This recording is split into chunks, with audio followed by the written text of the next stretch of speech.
Hello everybody, I am Jay Shady, the voice of reason, and this might be a long video, a lengthy video, because here it is, Wrestlemania 19. Not really anybody's favorite WrestleMania of all time. Most people it's their second favorite, but for me, this is my favorite WrestleMania of all time. I just love everything about this show. It is just a breeze to sit through. It's great. It's fun. Every second for me is enjoyable. Mostly, I love the atmosphere. Let me just start off. Safeco Field. I loved that location for this WrestleMania. It was kind of outside, kind of not yet. They were on a baseball field. It was huge. It just really set the tone for a big WrestleMania. I loved the performances in the show from Limp Bizkit. You had Limp Bizkit doing "Rollin'" for the Undertaker's entrance, and then they did the theme song. I loved that, and every match except for one, you can sit through. Every match except for one match that I will get to is good, great, epic, but not bad. For me, when this WrestleMania came out, it was 2003. At the time, I was getting very disinterested in the whole WWE product. I started to miss shows, not caring about what was going on. And then this WrestleMania happened, and this WrestleMania really brought me back to being a passionate WWE fan. If it wasn't for this WrestleMania and just my love of it, I don't know if I would have ever really came back, because I really stopped caring. But this WrestleMania for me came at the right moment, right place, right time, everything for me. And I just loved it. And so, it's like, it's a nostalgic thing, it's a personal thing. And also, I just totally respect this WrestleMania so much. This was the first WWE WrestleMania. This is right after the name change. And this is your first real post-Attitude Era WrestleMania. I know technically the Attitude Era ended in 2001 with WrestleMania 17, but WrestleMania 18 was still kind of like an Attitude Era WrestleMania. You had, Hulk Hogan versus The Rock, NWO and all that stuff in it. It looked and felt like an Attitude Era style WrestleMania. It was just like feeding off of the Attitude Era, just like riding the rest of the wave. But this was the start of something new. Your main event was Brock Lesnar versus Kurt Angle. Brock Lesnar, the new face of the WWE at the time. You were fresh off of the brand split with Raw and SmackDown being two separate shows. And at this time, it was phenomenal because you had so much talent on the roster that you couldn't have just Raw and SmackDown being the same thing. You needed to split the shows because there was just such an immense amount of talent on the roster. And I remember how exciting this was when me and my friend would be at school, and he loved SmackDown, I loved Raw, and we would always argue which show was better, which pay-per-view had better SmackDown matches, or which pay-per-view had better Raw matches, and it would be like a nice rivalry. You had Eric Bischoff, the GM of Raw, and Stephanie, the GM of SmackDown. It was just a very fun time for me as a wrestling fan, and for this show, with the cards pretty much stacked against them, they had to perform because this was the first non-Attitude Era WrestleMania, the first Ruthless Aggression Era WrestleMania, and for it to be this fucking good just makes me love this show more than any of the other WrestleManias. That being said, let me go right into the card. Your opening match was Matt Hardy versus Rey Mysterio for the Cruiserweight Championship. This was a very fun opener. Good match, very exciting, fast-paced. This was when Rey Mysterio could really do a great wrestling match. He was at his best in the Cruiserweight division. When he was being the world champion stuff, beating guys like, Batista and Big Show, it was just fake looking.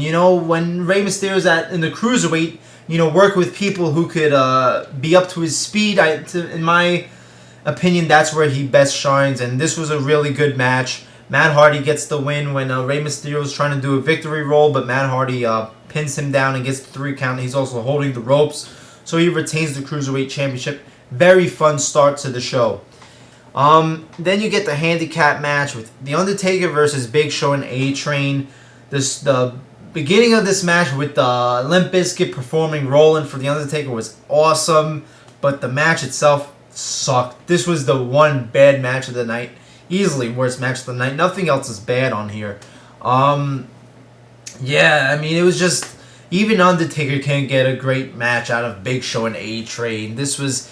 Nathan Jones was supposed to be Undertaker's partner, but earlier in the night he got beat up. Undertaker wins it with a tombstone on A-Train, I believe. This match was bad. Definitely the low light of the night.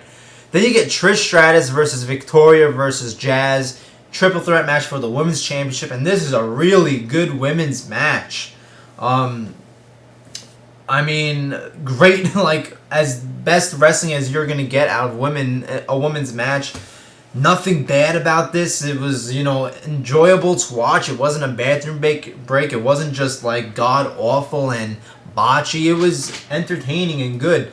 And Trish Stratus gets the win with a chick kick on Victoria or Jazz, I forgot who, but she wins the championship. So, really good women's match. Then your next match of the night is Team Angle, Shelton Benjamin and Charlie Haas versus Los Guerreros versus Chris Benoit and Rhino. Triple threat tag match for the tag team championship. This was a really fun tag team match. A lot of good stuff. Very fast paced. A lot of talent in this match, of course. It was very fun, very enjoyable and exciting. Team Angle gets the win. Rhino spears somebody. Rhino spears, I think, Chavo Guerrero. And Team Angle pins Chavo Guerrero while all the other guys are fighting outside of the ring. And they retain the championship. Really fun, really exciting tag team match. Then you get most probably your match of the night. It's either this or Brock Lesnar versus Kurt Angle. But Shawn Michaels versus Chris Jericho. This match was phenomenal. I remember this was, Shawn Michaels' first WrestleMania match since WrestleMania 14. Fresh off of his comeback. And at this time, I was still pretty much a kid. I was 12 years old. So I was still in that kid type of craze, like, where I took this shit so personally. And I remember watching this match and being out of my chair and just my eyes glued to the TV, just so passionate about Shawn Michaels winning this match. I was like, it was like breathtaking. Whenever like Chris Jericho had the Walls of Jericho on Shawn Michaels, I was like flipping out that Shawn Michaels better not tap out. And when Shawn Michaels finally won, it was like, the greatest thing in life to me. So invested in this match, and even being 22 years old and watching this match, it's still breathtaking. I mean, you had some great spots in here. Chris Jericho does the nip up like Shawn Michaels and does the HBK pose, and Shawn Michaels does the same thing right behind him and then punches him. I love that spot.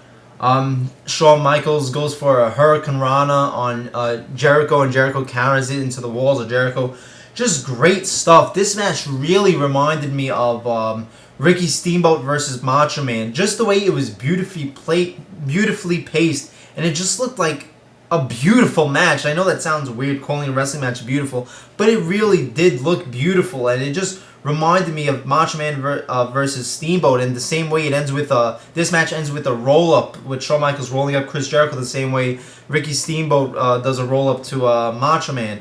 I don't know, this match really reminded me of that, and this is a phenomenal match. Great match. Shawn Michaels, stealing the show at WrestleMania like he always does. Fantastic. Then you get Triple H versus Booker T for the World Heavyweight Championship. This was at the time where I could not fucking stand Triple H. Triple H was just being booked to look like he was a god among ants. It was just like, I hated this shit. If there was one thing I hated from this era, it was just the way Triple H dominated fucking everything. Nobody could beat this guy. I mean, what the fuck was... talk about a power trip. I hated this shit. But I did like Evolution. I like how he's past, present, and future in the group. Their storyline was kind of a little like controversial and almost racist at points. Triple H calling Booker T like a thug and a gangster. I thought it was a great storyline. Booker T should have went over here, but he didn't. but still, I thought this was a good match. I thought it was very entertaining. It was very exciting at a great fucking spot where Booker T does a Houston hangover to Triple H. It looked fucking awesome. Phenomenal. The ending of this match hurt it a lot. I'm sure you know the ending of the match. Triple H does a pedigree to Booker T, waits like 20 seconds to cover him, then covers him and gets the 3 count. You know, very anticlimactic, but I think everything up to there was good or even great. So this was a pretty good World Heavyweight Championship match. Not the best that it could be, and the ending definitely hurt it, but it wasn't bad. It was enjoyable and exciting, especially that Houston hangover that Booker T delivered was awesome. Then you got Hulk Hogan versus Vince McMahon in the street fight. This was... I like this probably better than Vince and Shane. This was entertaining as hell. This just had a great storyline, just an organic, writing itself. You didn't even need a writer to write the storyline. The story was just there. Vince saying he's the one who created Hulkamania and he could have did it with anybody. Hulk Hogan was just the vessel, and Hulk Hogan saying Hulkamania was about Hulk Hogan and the Hulkamaniacs and 2 egos clashing, the real life rivalries between these guys, and it all culminating 20 years in the making. And very dramatic, very entertaining match. Started off pretty slow, but once it got going, it really got going. You had Vince McMahon doing a crazy fucking leg drop off of a ladder onto the announce table, crashing Hulk Hogan through the announce table. Vince McMahon bleeding like a nut job. Hogan bleeding. The Roddy Piper comes in to interfere. He hits Hulk Hogan in the head with a lead pipe. Classic McMahon stuff. Classic Hulkamania stuff. Just entertaining and, just real drama and awesomeness. Hulkamania beats Vince McMahon with 3 leg drops. I believe the crowd was going crazy for this. Awesome match. Very entertaining. This is the E in WWE. This is the entertainment aspect. This was great, I thought. Then you got The Rock versus Stone Cold Steve Austin.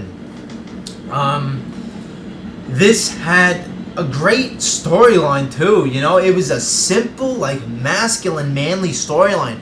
The Rock just was upset that he never beat Stone Cold at WrestleMania, and he wanted to try for the 3rd time to finally end his career. This was the only thing that he didn't accomplish. Very simple, very basic and masculine, manly storyline. You don't need all this stupid bullshit, You don't need, fucking some guy not being able to pronounce a name right or some shit like that. Just bare bones, real stuff. This was The Rock at his finest. His Hollywood heel run was The Rock at his best. He did some of his best work during this short 2-month period. When he did the promo in Toronto, that was phenomenal. He got such great heel heat. His first Rock concert in Sacramento, when he says the line, Sacramento, I won't stay, but I'll be sure to come back when the Lakers beat the Kings in May, and the stadium goes fucking ballistic. I've never heard heel heat like that. Oh man, just phenomenal work from Hollywood Rock, and it was just really fit his character. And you could tell this was the bookend of the Attitude Era. This was it. This was Stone Cold Steve Austin's last match ever. This was one of The Rock's last matches. This was Rock versus Austin, yet it wasn't the main event of WrestleMania. That's how you knew this was a new era, a changing of the guard. And this was their second best match. I mean, it was nowhere near their WrestleMania 17 match. That was phenomenal. But this was their second best Mania match. This was better than WrestleMania 15. Great stuff. Great comedy stuff from The Rock with him putting on the Stone Cold Steve Austin vest. The guys kicking out of each other's finishers, them doing Rock doing the stunner, Stone Cold doing a rock bottom, and it ends with people's elbow, Stone Cold kicks out, then Rock has to do 3 rock bombs to finally beat Stone Cold at WrestleMania. And I remember me and my friend were watching this at the time. I was a huge Austin fan. He was a huge Rock fan, and very back and forth, and we were just so into this, and it was just like I was begging Stone Cold to win this thing, but he didn't. Would I want Stone Cold to win this match? You could definitely argue that it would have been nice Stone Cold winning his last match, but The Rock winning was fine because, you know, he does deserve to beat Stone Cold once at WrestleMania at least. So this was a great end to the Attitude Era right here. Then you got your main event, Brock Lesnar versus Kurt Angle for the WWE Championship. And this was a phenomenal match. Brock Lesnar at the time, if Brock Lesnar did not leave the company 1 year later, this company would have never been about John Cena. Brock Lesnar was their go-to guy. Just look at the first year he was there. The first couple of months he was beating Hulk Hogan. He was beating Undertaker, beating The Rock. You know, beating the best of the best of the best. Beating Kurt Angle. I mean, if you really think that John Cena had a chance to be the top guy in the company if Brock Lesnar was around, just look at Brock Lesnar's first year there. It was they were placing all their stacks of cards on Brock Lesnar. They were cashing in all their chips on Brock Lesnar. And I just wish Brock Lesnar stuck around. This way we wouldn't have to deal with all this John Cena bullshit. But yeah, that being said, this was a great match. You know, you have two legit wrestlers, two real amateur wrestlers having a match here, and they didn't disappoint. This was phenomenal. A lot of great near falls. And you had a botch here. Of course, everybody knows the shooting star botch. But in my opinion, the botch just makes this match even better. It makes it even more memorable. I remember watching this shooting star and thinking he just broke his fucking neck, that he was paralyzed right there. You know, when you're watching it, you could tell right before he's about to jump, he like hesitates for a moment. And at that moment right there, you could tell that that's when he fucked up. He should have just been confident about it. He doesn't get the full velocity on the shooting star press, falls on his head. I'm guessing that he was supposed to end the match on that shooting star press, which would have been a phenomenal ending. But the botch, even though it was a botch, it was like a good botch in a way because it makes it even more memorable. And for him, for Brock Lesnar, after that, almost paralyzing himself, to be able to F5 Kurt Angle, like ultimate props and respect right there, you know, to finish off the match. Brock Lesnar beats Kurt Angle, gets the WWE Championship. Great post-match segment with Kurt Angle and Brock Lesnar hugging. Changing of the guard right here.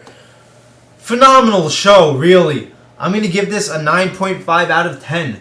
Like I said, for me, this was the WrestleMania that really brought me back to caring about the WWF, WWE. Because at the time, I was becoming so disillusioned, so disinterested. And this WrestleMania just came at the perfect time for me as a wrestling fan. And every match on this card was good, great, or epic besides the Undertaker match.